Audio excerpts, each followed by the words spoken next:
Shalom.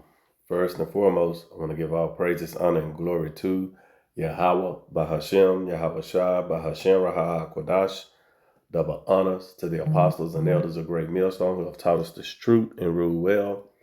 Peace and salutations to the chosen and the elect. I'm Mario Zabak out of the GMS Dallas camp, and I'm entitled this lesson here, Why Did Israel Lose Their Heritage? All right. And the first thing I want to do is get that word. All right, this is Exodus chapter 6. And I'm going to just go right to the word first. It's in verse 8, and it reads, "And I will bring you in unto the land concerning the which I did swear to give it to Abraham, to Isaac, and to Jacob. And I will give it you for a heritage." You see, I am Yahweh, all right, for an heritage. Let's get that word there. All right. And this is Strong's H4181. And in the Hebrew, it is Marashah.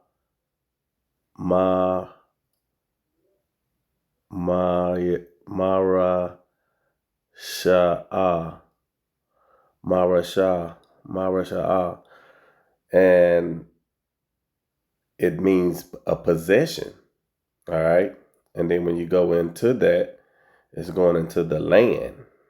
And if you start going into precepts, that possession is of land. Okay. And the first thing you ask yourself is, okay, every nation that's on, planet Earth today, each one of them has a land to go to, And if you look at the, again, let's go down the line.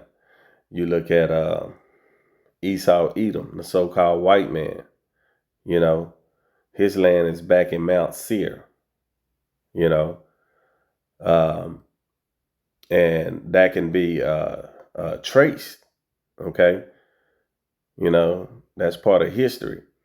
All of the European countries, that they went out conquering and colonizing, all of the Europeans, they are a race, and they also have a heritage, who are the biblical Edomites. Then you have Moab, which are today the so-called Chinese. They have a heritage too, and their heritage can be traced. And they have a land as well. That's why they have a culture, custom, all of those things. All right. So forth.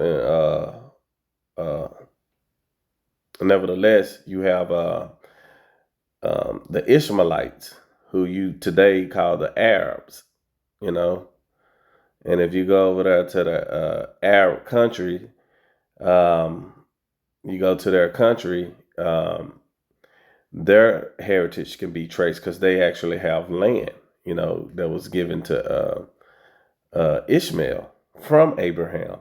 Okay. Same thing with Ammon, who would be today so-called Japanese, the Ammonites. They also have a land and have a culture. They have an heritage. And the whole purpose of me, going into some of these nations, they all have an heritage, but the Israelites lost theirs. Okay. And that's the reason for the title of this lesson.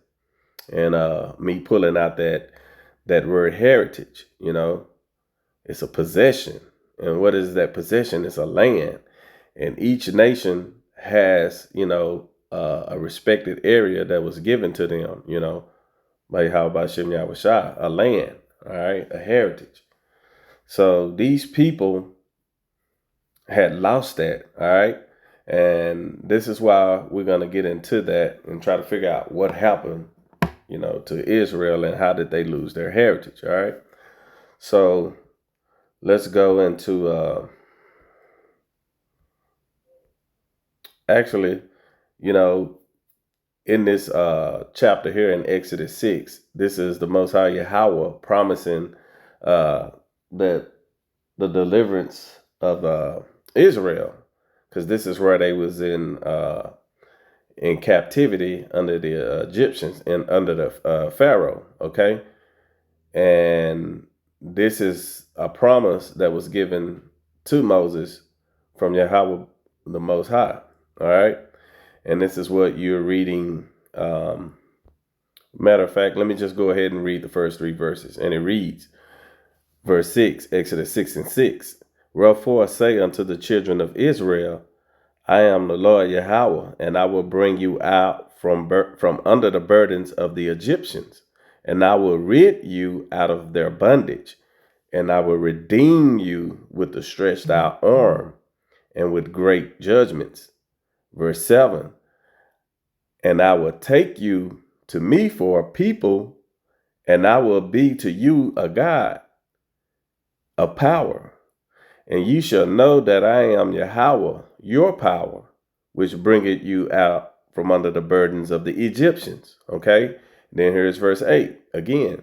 And I will bring you unto the land concerning the which I did swear to give it to Abraham, to Isaac, and to Jacob. And I will give it you for an heritage. I am Yahweh. See, and then when you read it in the New Testament, NLT over here, it says in the middle of the verse, I will give it to you as your very own possession. I am the Lord. What is it that he's giving this heritage? It's that land, you know, and in your land that your heritage, um, that's what was lost when it comes to Israel, you know. And it was something that happened, you know, and I don't want to jump the gun. We're going to read, you know, what had taken place. All right. So let's go and get Exodus. I think it's I think it's in 19, chapter 19. All right. And this is after the deliverance, when Yahweh Shem Yahushai delivered the Israelites from the Egyptians through Moses. Okay.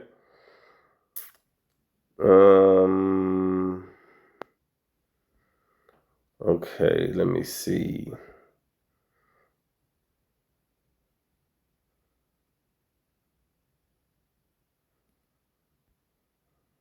All right.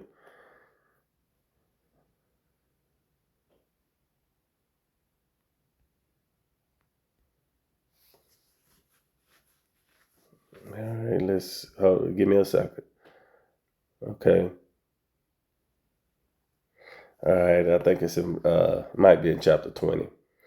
I thought it was in verse 19. No, it must be in 18. All right.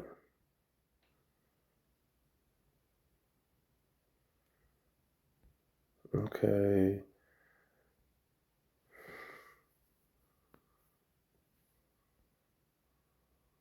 All right, and so what I'm getting is where the Israelites, you know, they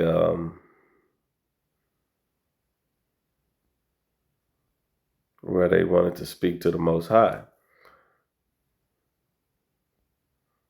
All right.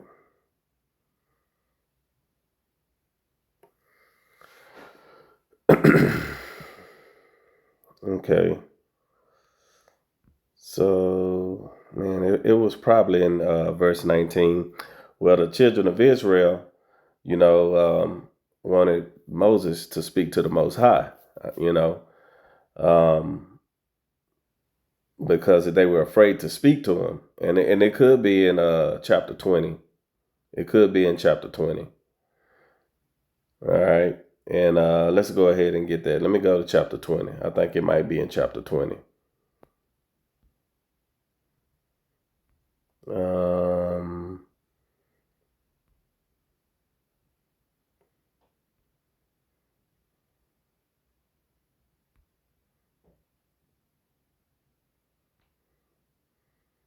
Okay, here it is. It's in verse 19, Exodus 20:19, and it reads, "And they said unto Moses, Speak thou with us, and we will hear, but let the Most High let not the Most High speak with us, lest we die."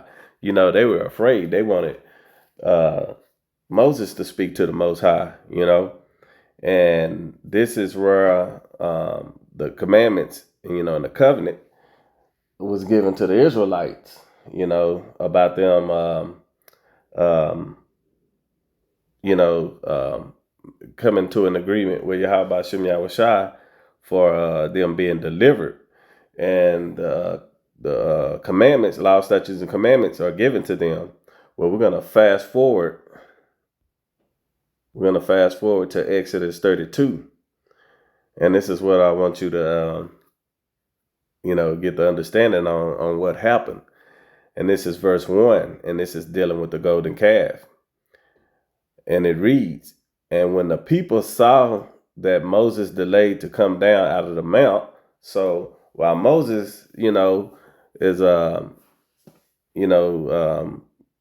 speaking with the Most High in Mount Sinai, the people do what we do today. It seemed like what's that in Habakkuk, the 2nd chapter, about though it tarry, it tarries not, meaning that it seemed like it's taking a long time. So basically, they thinking that Moses is like taking too long, and they figured that, hey, let's make ourselves our own God. Right when they had sworn, to keep the law, statutes, and commandments, the covenant that the Most High had made with them, and here they are, and everyone always saying, "Man, what happened to our people? Why are we in these conditions?" Well, we about to get there. This is part of it. And it reads, "And when the people saw that Moses delayed to come down out of the mount, the people gathered themselves together unto Aaron and said unto him, Up, make us gods, which shall go before us. For as for this Moses, the man that brought us up out of the land of Egypt, we wot not what is become of him."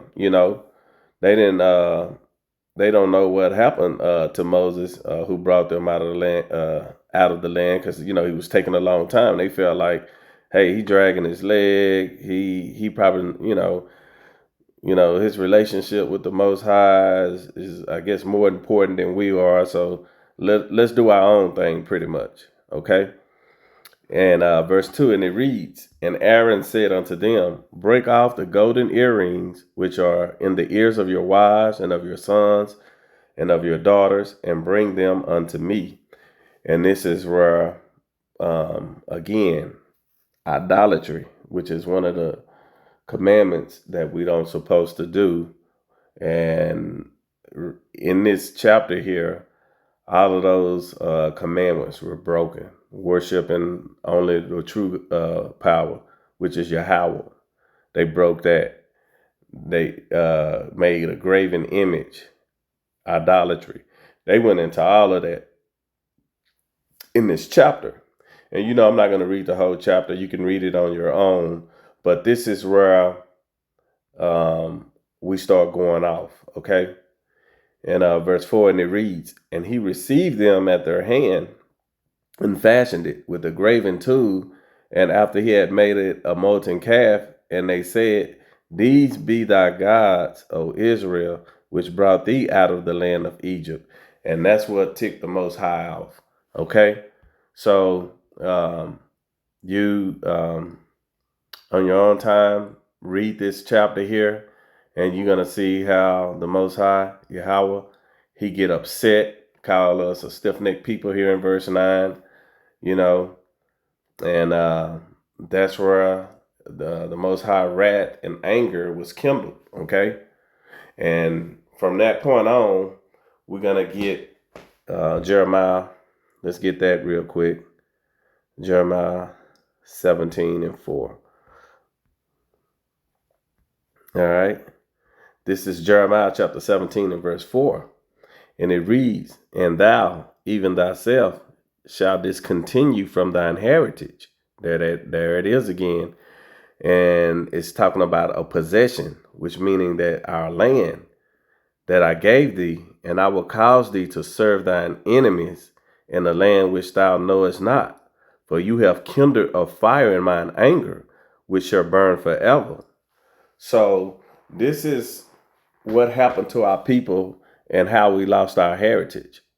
And I'm talking to you so-called Negroes, Latinos, and Native Americans who are the true Hebrew Israelites.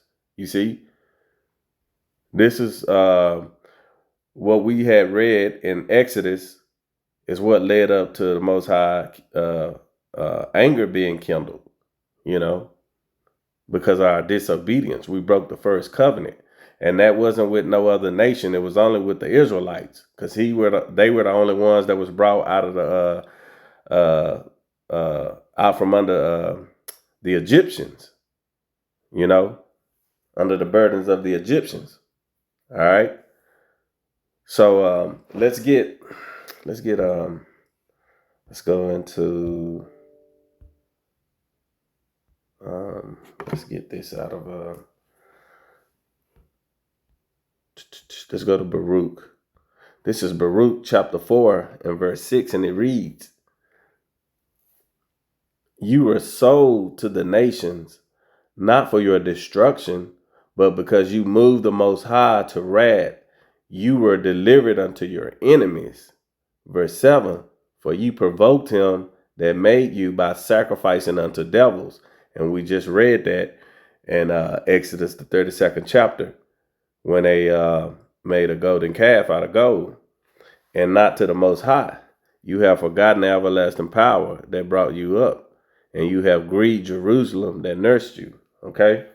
So this is what led to the Most High, his anger being kindled against the Israelites, because we broke that covenant. All right, so now we're going to fast forward. Let's get Deuteronomy. All right, this is Deuteronomy chapter, matter of fact, before we get that, let's get verse chapter 7 first. This is Deuteronomy 7 and 6. All right, and it reads, "For thou art an holy people," meaning that holy means separate, because we the ones who has the oracles, which are the laws, statutes, and commandments, okay? The Israelites. "For thou art an holy people unto the Lord thy power. The Lord thy power has chosen thee to be a special people unto himself, above all people that are upon the face of the earth." And that's what, he has chosen his people for, but we were disobedient, So you have to realize that, it's not like,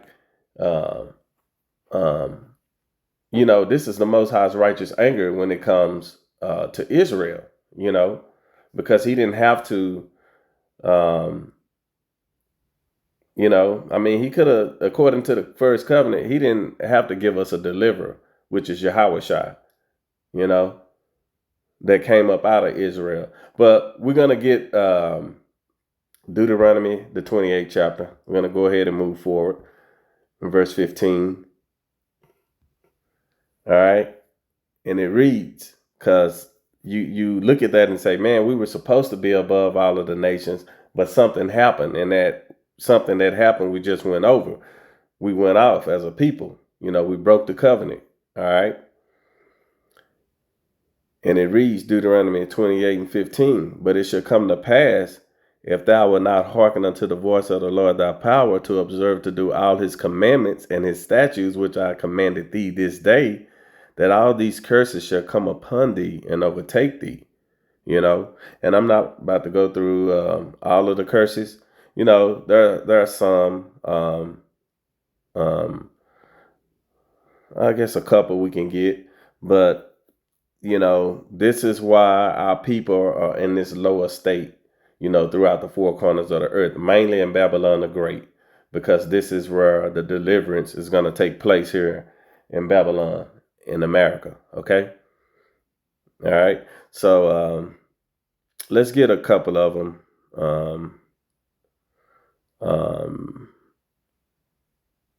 Let's get verse 45 and 46, and it reads, "Moreover, all these curses shall come upon thee, and shall pursue thee, and overtake thee, till thou be destroyed, because thou hearkenest not unto the voice of the Lord thy power, to keep his commandments and his statutes, which he commanded thee. Because again, we just read that we broke them, all right, in Exodus.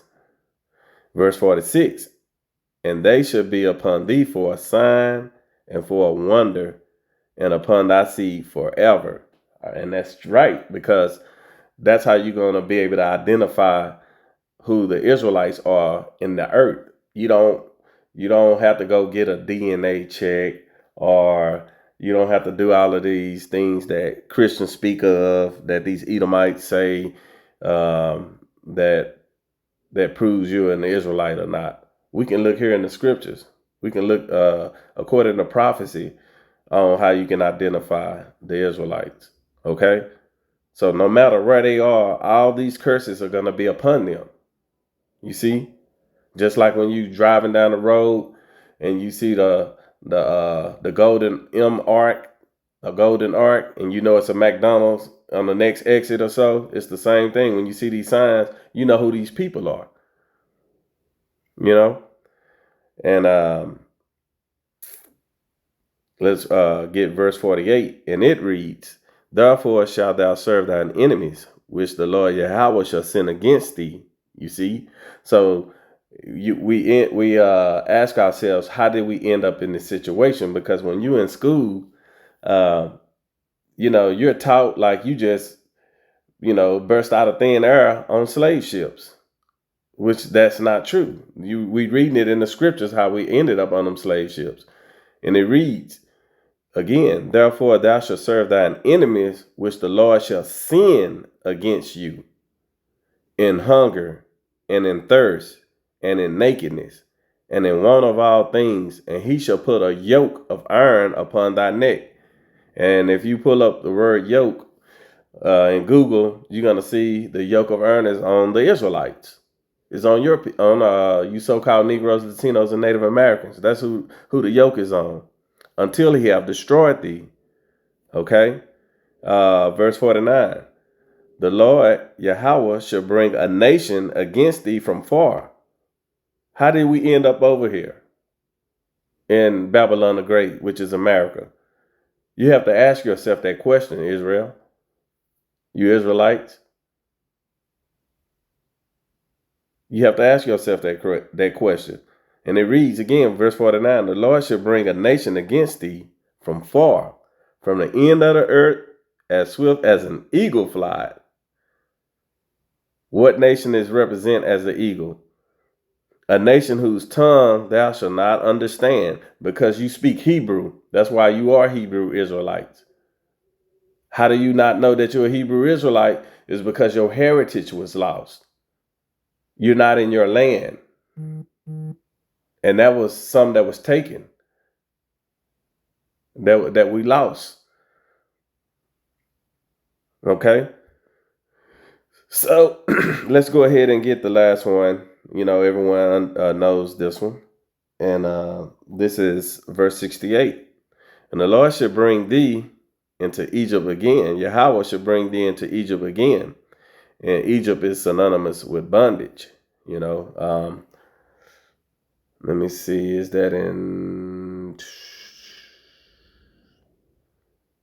is it in Exodus 5 and 6? Let's see.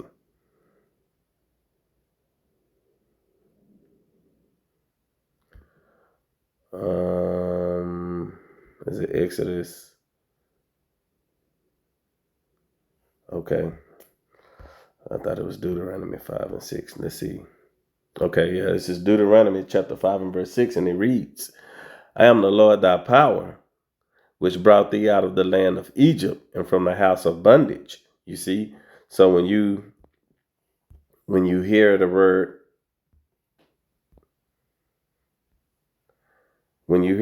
Egypt, Egypt is synonymous with bondage, with slavery. So let's read that again. And the Lord shall bring thee into Egypt again, into slavery again, with ships, by the way of where I spake unto thee. Thou shalt see it no more again. What is that we're not going to see again? Our heritage. You see, our land in Israel, okay? And there you shall be sold unto your enemies, these people who he sent from afar off that we just read in verse 49, okay? For bondmen and bondwomen, and no man shall buy you. And that word buy means redeem. Matter of fact, we're going to get it too. Let's grab that real quick. Deuteronomy 28, 64, 68. Here we go. This is Deuteronomy 28 and 68. All right. And kawana,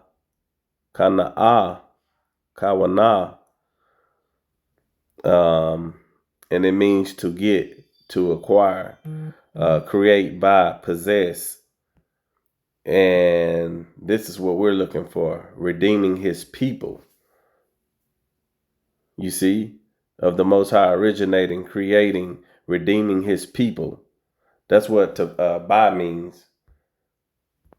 Okay? So when you read that, thou shalt see it no more again.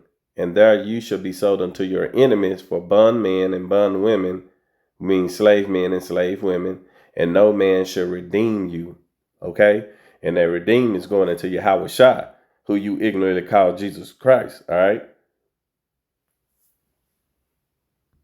So that's what happened and how we lost our heritage. Okay? You see? Because we have, these Christian pastors. We have, you have your families, your mom, your dad. You have all these people you look up to, you leaders, the leaders, in your communities, at your schools, and everything they have told you is a lie.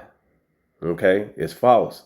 And we just read here in the scriptures how Israel had lost their heritage, and that's by breaking the covenants with the Most High about us being his God and we being his people, and that we was going to keep his covenant. So that's where the law, statutes, and commandments come in. That's what Moses was doing. And that's what makes us holy and separate from every other nation, because we have this wisdom, knowledge, and understanding, the oracles. Okay? So Lord willing, this lesson was edifying. And with that, I want to give all praises, honor, and glory to Yahweh, Bahashem, Yahweh Shai, Bahashem, Raha Kodash. Double honors to the apostles and elders of Great Millstone who have taught us this truth and rule well. Peace and salutations to the chosen and the elect. Shalom.